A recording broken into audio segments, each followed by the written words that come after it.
Liserciain meznez bandikim navete Dengemin diçikedin avbaye şevedem Roşçu şevhatu tünehati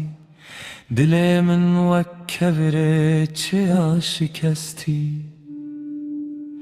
Ez li benda temam li serê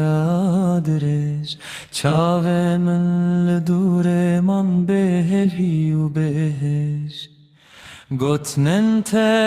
hîn di guhê min de degî dikin Wek stranek kevnar ku çarekê tê gotin Lo yarê min tu li kuyî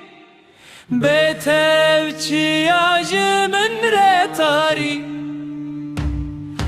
Lo denge min bibize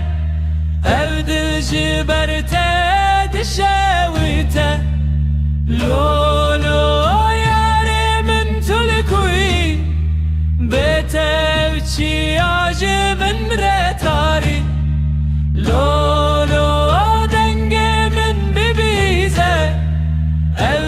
Jiberte dişevite Dayık got evin agre kuremin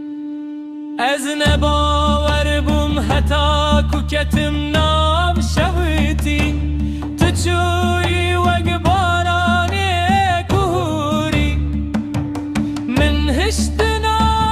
va khevnu khuyini Nave tel ser kevra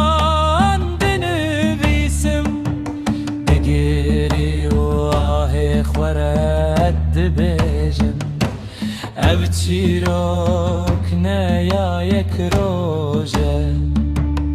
Ev çîrok ji neslên derê tê